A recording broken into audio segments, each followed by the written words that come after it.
So I'm making kind of a note to myself. Maybe I'll remember, maybe I won't. But if you got some time off, like a weekend or holidays, make sure you eat really well. Like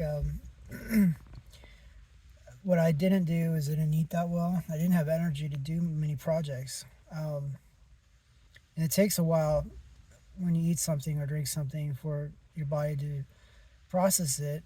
And so, uh, yeah, I would suggest um, to myself at least is eat really well, drink really good stuff, and then go to sleep and sleep really well.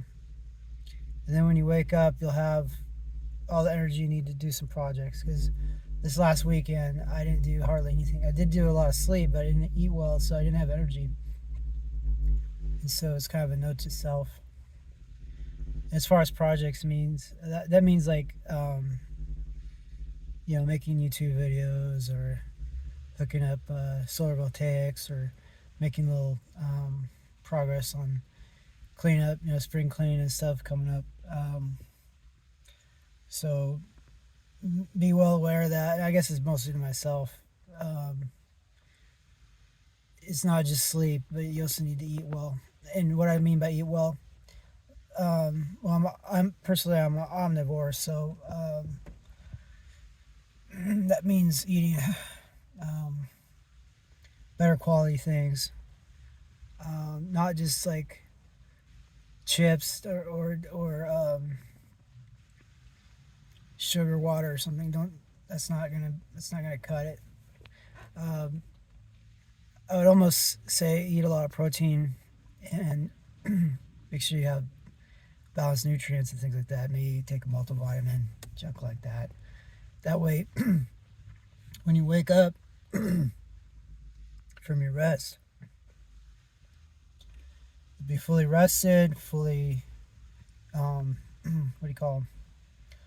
All your depleted physiological reserves will have replenished, and then you can get right to working on things you need to do versus having the instinct. Instinctually, it's like Maslow's hierarchy of needs. It's a pyramid, but at the bottom you have the base needs. At the top you have the more metaphysical things like that. But you'll be stuck at the lower levels trying to physiologically, eat or sleep or get out of pain or heal, and you won't be able to achieve the more optimum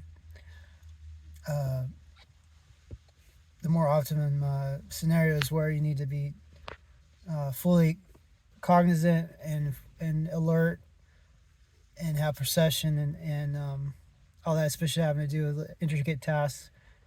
Anything to do with electricity, you do not want to be messing with electricity when you're half awake. Um, it'll it'll help your memory process. Like a lot of times, I find myself forgetting things, and as a mitigator, like I'll do things as soon as I think of it. That way, I don't have to worry about forgetting it. But even so, like sometimes I even forget about doing things right away. If there's like two or three or more things that have to be done right away, sometimes I'll forget. Like for example, I run a propane water heater, and that thing's vulnerable to freezing. I've actually lost one. Water was in it, and the water froze and broke through the copper piping or whatever they use. It's maybe some solder. I haven't looked at it very well, and it rendered the unit kaput. So I had to buy a new one just for not thinking about dumping the water out of it or draining the water out of it prior to a freeze. And tonight I checked the weather. It's going to get down to 32 degrees Fahrenheit. Now, freezing is right around there. So I run the risk of destroying my second propane water heater because I forgot. I remember to do it, but I had two or three other things going on at the time, and the mitigation of doing things right when I think about it, so I don't have to remember and conversely forget. It didn't work. So I don't have a remedy for that. But one-on-one, if your memory is not that great, it'll be even worse if you don't eat right. And so, just as you have to eat right before going on a job or whatever, I would say you have to eat right before going on your free time. Otherwise, you run the risk of not having any energy, not having any uh, wherewithal or impetus to keep chugging along at things, because your body will stop your projects or whatever, saying it's too tired, it's too cranky, it's low blood sugar, doesn't want to play, and it'll make you tired and just want to go to sleep, and you're done. And so having your free time effectively used is based on your energy levels, which are based on what you eat and sleep, and a combination of factors. So it's mostly a reminder to myself. I hope I remember. If not, hey, maybe I'll watch this video in the future and I'll remember. But I think it's really important to talk about it, because I keep making the same mistake. Like I'll get off work early morning, and there won't be any shops or anything open.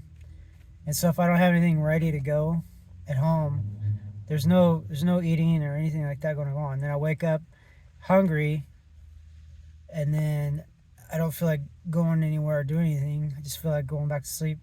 And then pretty soon I'm even more hungry, more tired, less able to do anything. And that basically Saturday for me was a no day. Like nothing happened at all.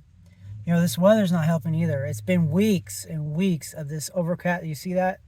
Can you see that? See that overcast crap? It's been weeks and weeks of that, and it's really affecting my physiological what do you call morale? Because I need sunlight. Come on.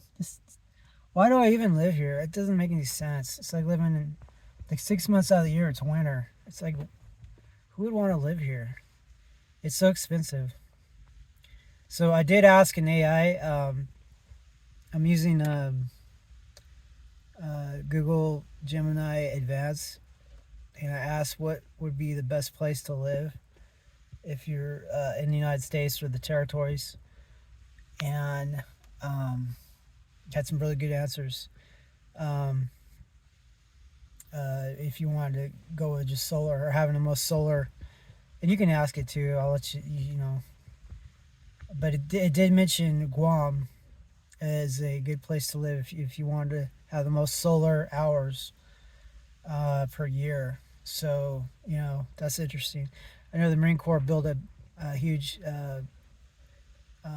complex there recently, so I don't know what's going on with Guam. I've been to Guam personally once, back when I was in the Navy. It seemed like they were briefed that it was a poor man's Hawaii, and so I don't know how it is now. But anyway, that's it for now. Thanks for tuning in. It's Military Industrial Museum, signing off.